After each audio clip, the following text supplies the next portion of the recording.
the channel. First off, if you were hoping to see a video about my new bike, that's not the GS, it's the other bike I've bought that I've not told you about yet. I know I said I was going to put that video on next, but I've encountered a little bit of a problem with the bike. I'm waiting for some parts to come. As soon as that's sorted, as soon as it's on the road, we'll go out and have a ride, and I'll show you all around it. But I don't want to sort of spoil the surprise by just telling you what it is or showing you some pictures of it. So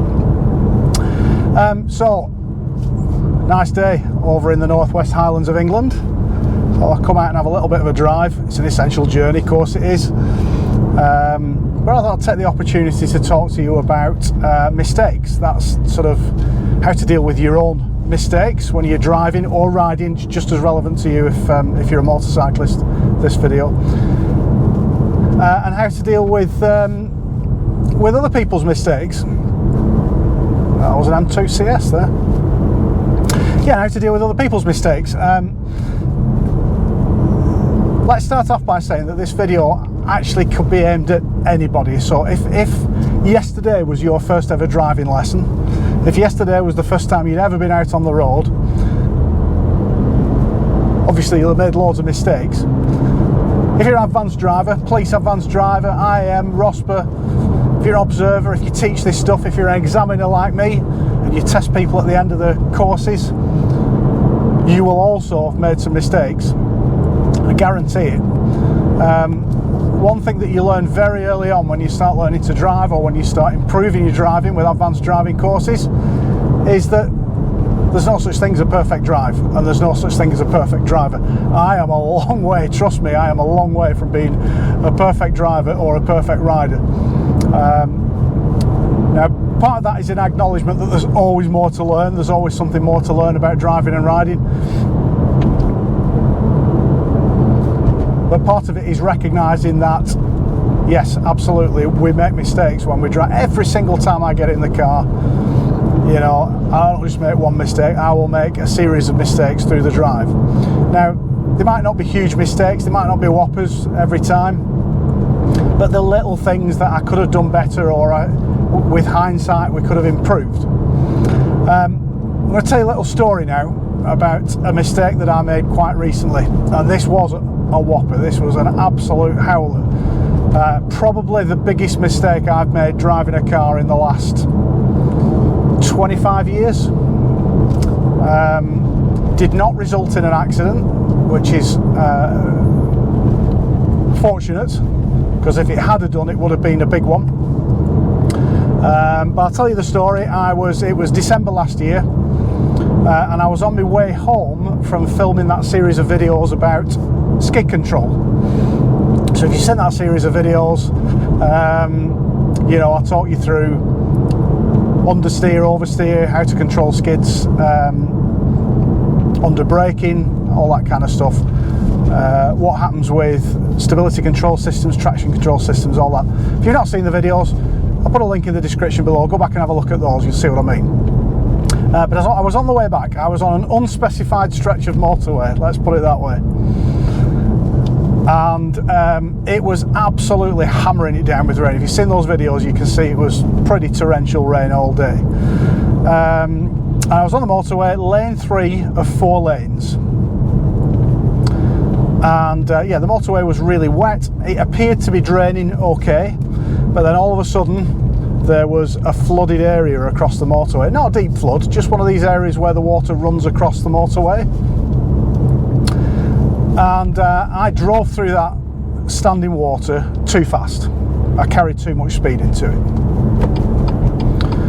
Now on a day like this, it wasn't ridiculous speed, but it was too quick for the conditions on that day. Instantly, the car kicked out sideways. The rear of the car kicked out sideways to about 30 degrees from the straight ahead. The rear kicked to the right, to that direction. Now I put some corrective lock in, and there were 2 things that saved me that day.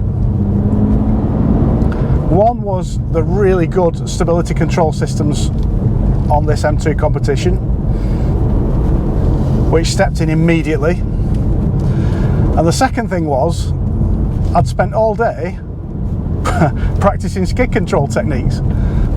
I had been driving on an airfield, controlling skids all day, putting opposite lock in, finding the limits of the car on a slippery road surface. And I've no doubt that that day's practice really helped me in bringing that car back under control. Not only did it go 30 degrees to the right, once I put the corrective lock on, it went 30 degrees to the left and then to the right again. So the other fortunate thing was there was very little traffic on the motorway at that point. And it took me 3 big tank slappers to get the car back under control again. And 3 full lanes of the motorway.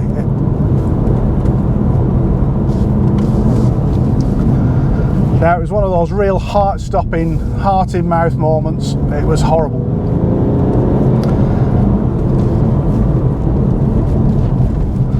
I had my son James with me at the time, and his recollection was that, well, you went really quiet, Dad. Yeah, did go really quiet for a minute there.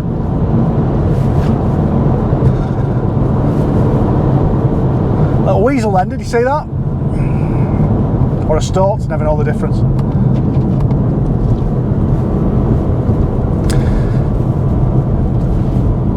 So, like I said before, in all honesty, that was the biggest driving mistake on a completely straight stretch of 4-lane motorway. And it would be very easy for me to say to you now, well, you know, the conditions caught me out. I hit a patch of water unexpectedly. The car's really powerful, it's got 400 brake horsepower, it's rear wheel drive. The car skipped out.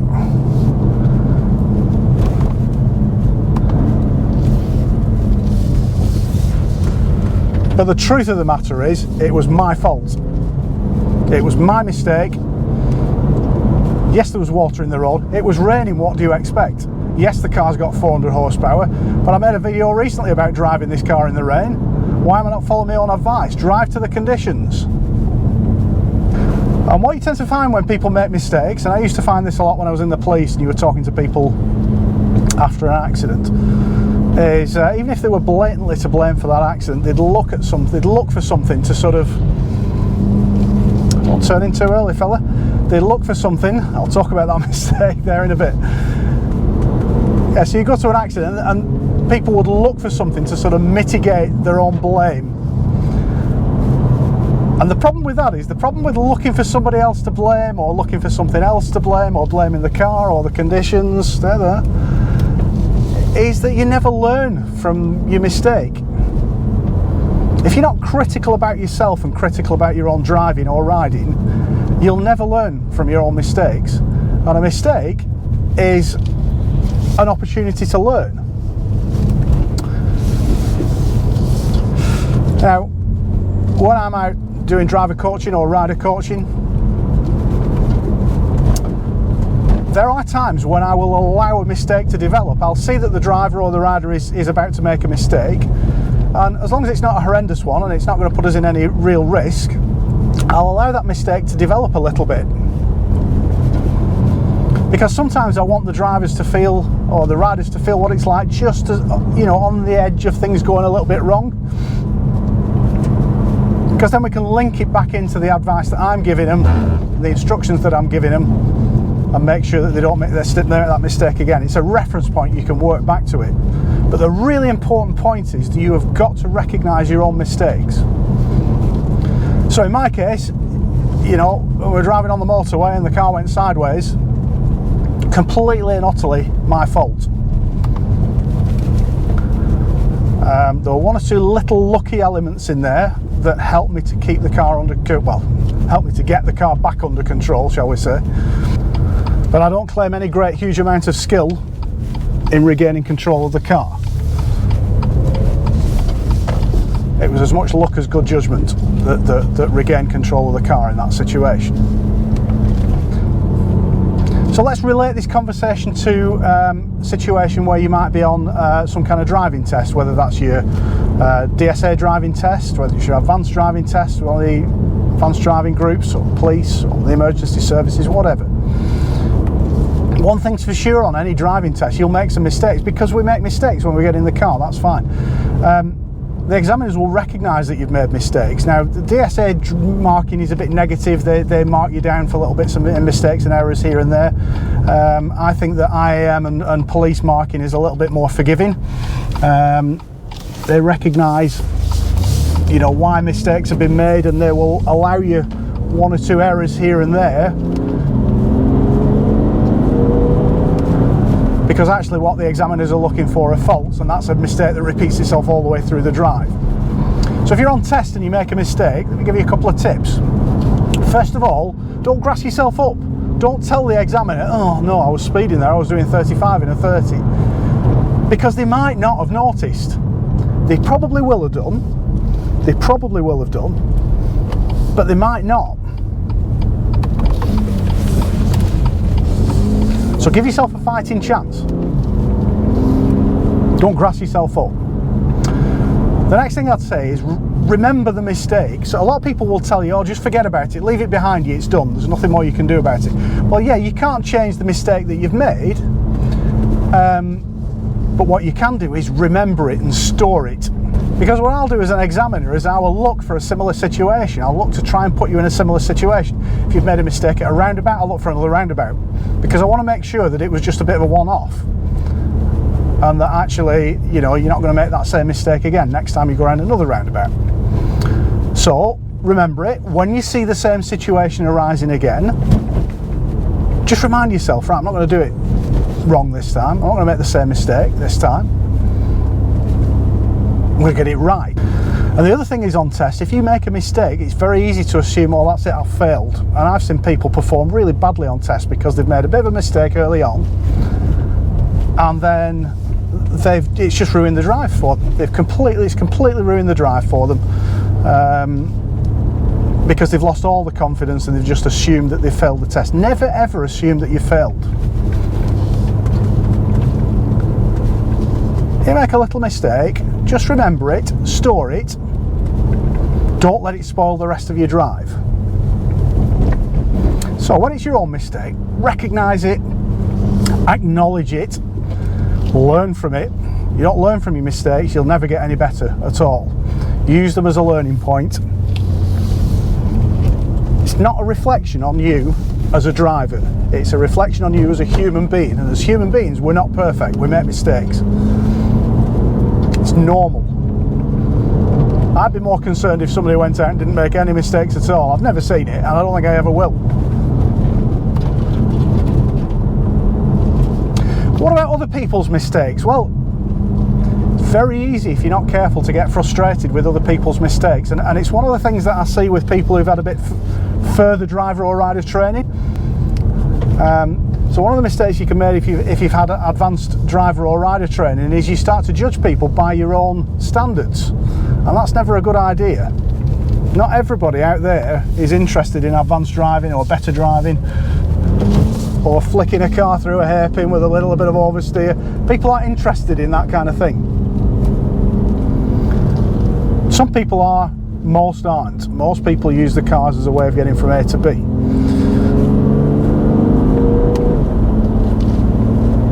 So if you have done some advanced driver training, and even if you've been watching these videos and learning a few things, putting them into practice on the road, don't assume everybody else is to that standard. Most people have passed a normal driving test, and then their experience really is based on their own experience after that and their own learning. Most people's learning stops about 12 months after their own driving test. So one thing I hear people say is that they've got 30 years driving experience, and then when you speak to them and you examine that driving experience in detail, you find they haven't got 30 years driving experience. They've got 1 year's driving experience 30 times. So the next thing I would say about other people's mistakes on the road is that in the vast majority of cases, they don't mean it. It's not deliberate. They're not deliberately out to upset your day. They're not deliberately out to try and cause an accident. You need to introduce an element of forgiveness into your driving. I have to admit, this is part of driving and riding that I struggle with. You tend to personalise these issues on the other driver. What the hell are you thinking? What are you doing? But actually, in the vast majority of cases, they're not deliberately out there to get you. They've just made a mistake. And as we said before, we're human, we make mistakes.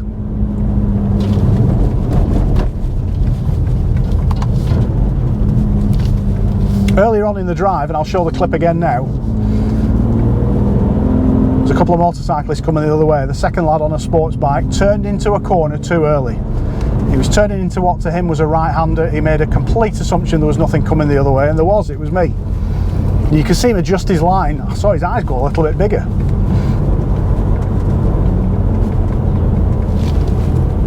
I know exactly what he's done. He's not deliberately turned in. He's not deliberately ridden towards the car to scare me or to make me dab towards the brakes. He's just made a mistaken assumption there was nothing coming the other way. Bad assumption to make on a motorbike, by the way, but you know, I'm not judging the guy by it. What I'm hoping is he's going to learn from that. We're hoping that other people will learn from it. But if you introduce a little bit of forgiveness, you start to enjoy your driving a little bit more. Even if you're driving around the cities and towns and it's busy, there's people cutting you up. And the second thing to remember is it's not personally directed towards you. People are just trying to get on with the journey. I learnt a lot about this in India. People are just trying to get on with the journey. Whatever actions they take, they're not personally directed to you. It's just all a part of them trying to get on with the journey. Something coming towards us here, I'm sure. Yeah, I thought so. Thank you.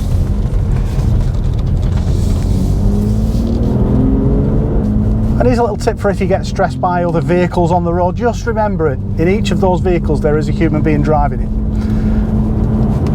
You know, there is not, the drivers have not been completely replaced yet by robots or automatic driving, no matter what Elon Musk wants you to think. We haven't got fully autonomous vehicles yet. So don't look at the vehicle, think about the driver, or do look at the vehicle, but think about the fact that there's a driver in there, a human being, and sometimes a little bit of eye contact, a little bit of acknowledgement. So another tip for your own mistakes and for other people's mistakes is if you've made a cock up and other people have had to compensate for your cock up, put your hand up and apologise.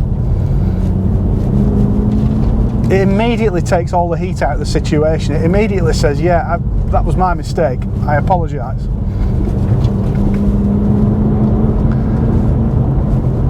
And if somebody makes the mistake and puts their hand up and apologise, again, acknowledge it. Give them a smile and a, you know, one of those. At the end of the day, if it's not resulted in an accident, it's what, delayed your journey a little bit, or it's made you have to react or brake or whatever and avoid the situation. And my final tip with dealing with other people's mistakes is learn this stuff. Learn the advanced driving stuff, because as much as it's about car control or bike control, smooth use of the machine, cornering lines, overtaking, all that good stuff, it's also about planning ahead. It's about looking in the right place and planning, and it's about working out what's going to happen. And you get to a point where quite often you will see the mistakes before they happen. You will see the driver that's going to make a cock up. They'll give you some kind of clue. You know, they'll make a little move in the lane on the motorway before they suddenly move out of a lane. They'll pull up to a junction, but they won't look in your direction, and then they'll pull out. Once you start to learn to see those clues and pick those clues up, you'll see the mistakes before they happen, and you'll find yourself compensating for those mistakes before they've actually happened. Then you'll find yourself congratulating yourself for spotting the mistake and feeling quite pleased with yourself, or smug even, that you've seen the mistake before it happened.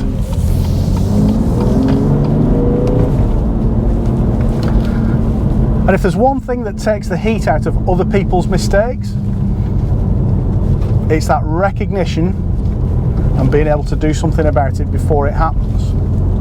And of course that makes the whole situation a lot safer as well, doesn't it? stops you ending up in a situation where you are nearly having an accident because of somebody else's actions.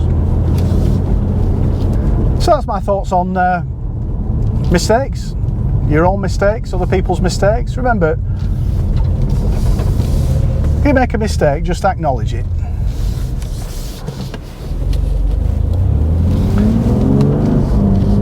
Stick a hand up and apologise if it's affected somebody else's journey. Don't take it really personally when other people make mistakes. Generally, it's a mistake. There are some aggressive drivers out there are some bad drivers who will, you know, deliberately cut you up, pull in front of you, whatever. But in the vast majority of cases, it's just human beings doing what human beings do, making mistakes. Don't take it personally. And above all else, learn to look down the road, learn to look for the mistakes that people are about to make, learn to look for the clues that people are about to make mistakes or about to do things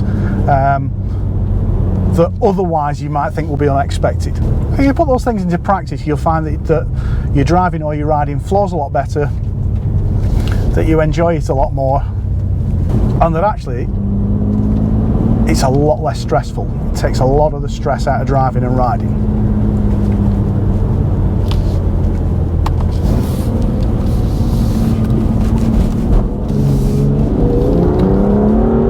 So that's it for this video. Thanks very much for watching. I hope you've enjoyed it or you got something out of it. If you haven't already, subscribe to the channel, please.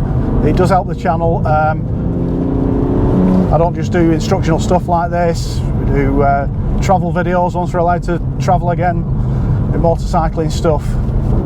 Bit of something for everybody on this channel. I'm going to have a look at the website as well, reglocal.com. There's loads more information there about advanced performance driving, information about the books that I've written, available on Amazon, and about how you can get a day's driver or rider coaching with me if you fancy a day out on some nice roads, maybe up in North Yorkshire, the North Pennines, sometimes into the border regions of Scotland when we're allowed to get up there. Drop me an email and we'll sort something out. But for now, thanks very much for watching, and we'll see you next time.